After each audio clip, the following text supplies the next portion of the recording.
Assalamualaikum warahmatullahi wabarakatuh. Apa kabarnya Bapak Ibu di mana saja berada? Semoga selalu dalam keadaan sehat walafiat dan berjumpa kembali pada channel YouTube Desti Hidayat.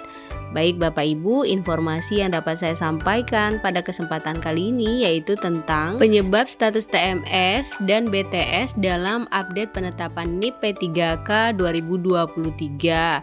Batal diangkat dan dapat SK. Jadi apakah dia batal diangkat atau bisa jadi mendapatkan SK ya Bapak Ibu? Nah, apa yang harus Bapak Ibu lakukan? Nah, namun sebelum ke informasinya, ada baiknya Bapak Ibu untuk klik tombol subscribe untuk selalu mendapatkan informasi lainnya dan juga nyalakan tombol loncengnya. Jangan lupa berikan like pada video ini dan share sebanyak-banyaknya. Baik Bapak Ibu, mari kita ke informasinya. Nah Bapak Ibu, informasi kali ini dikutip dari pojok1.id.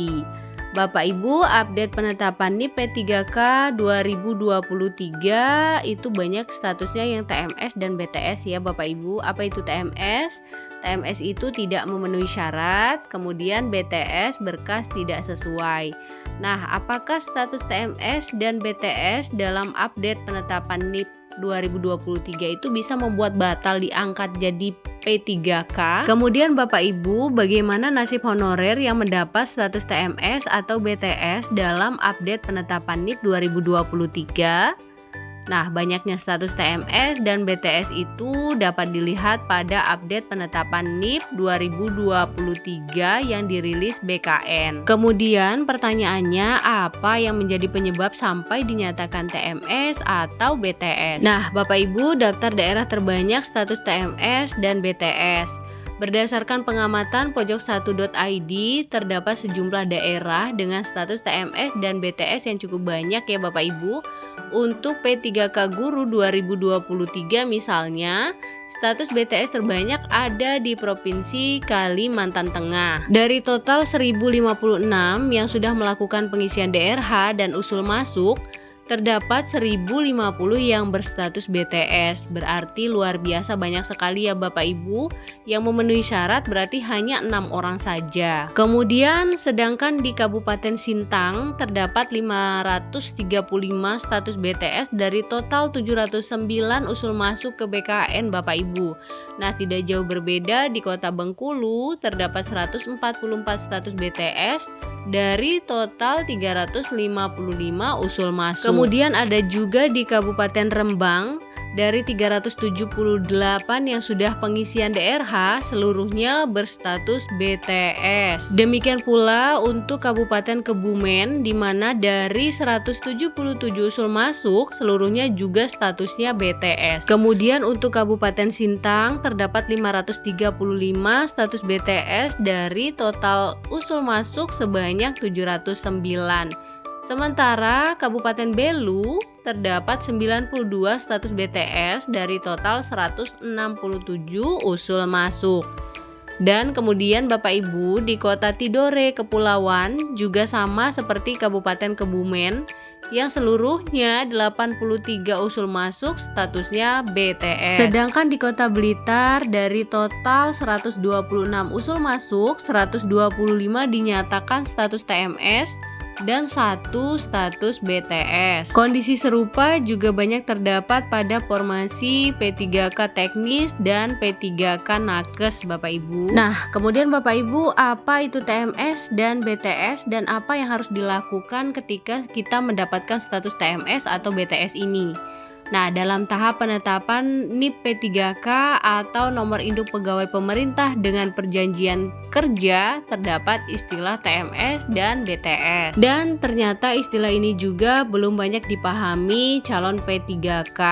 Padahal TMS dan BTS tersebut merupakan sebuah status dalam progres penetapan NIP P3K yang sangat krusial ya Bapak Ibu ya. Pasalnya Bapak Ibu, hal itu berkaitan dengan status berkas calon guru P3K.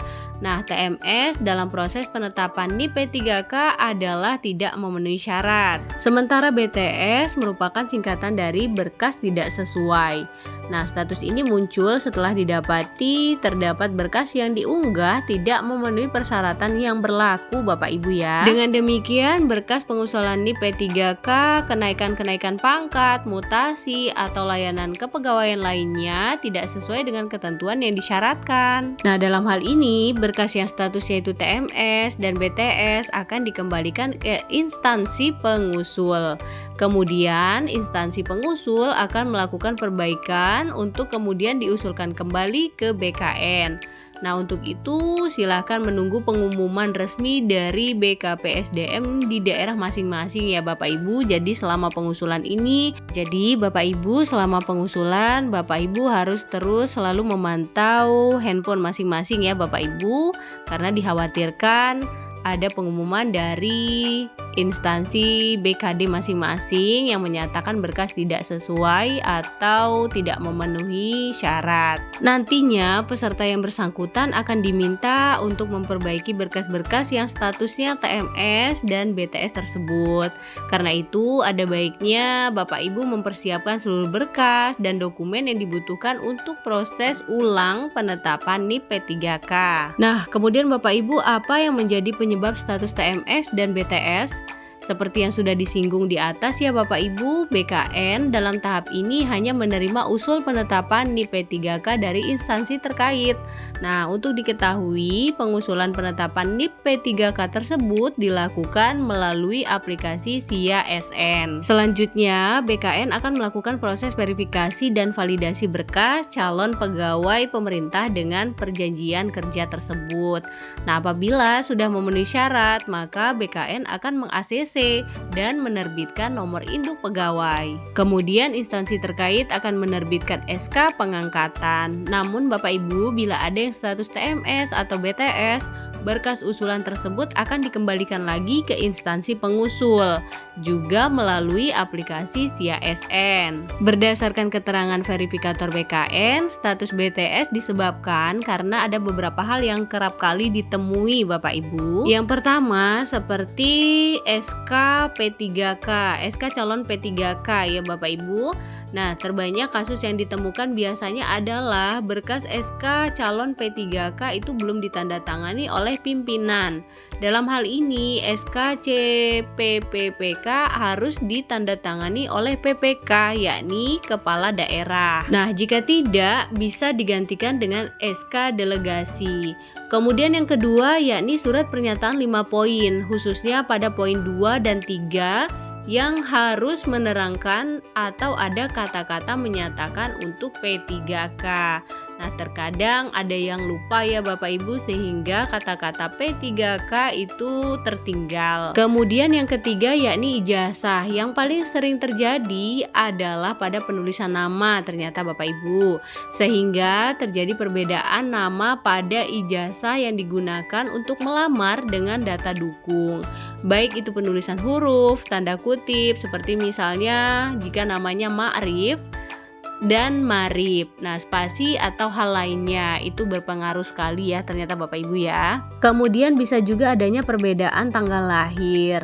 Akan tetapi BKN meyakinkan bahwa status TMS dan BTS itu tidak akan membuat seseorang batal diangkat jadi P3K.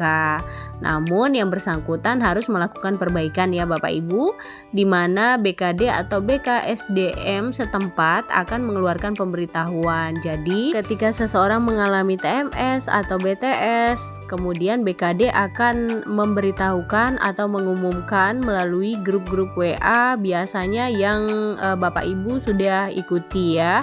Biasanya nanti informasi akan menyebar sehingga Bapak Ibu dapat melakukan perbaikan dengan secepatnya. Bagi yang status TMS atau BTS tinggal menyiapkan berkas yang dibutuhkan, kemudian melakukan perbaikan ulang ya Bapak Ibu.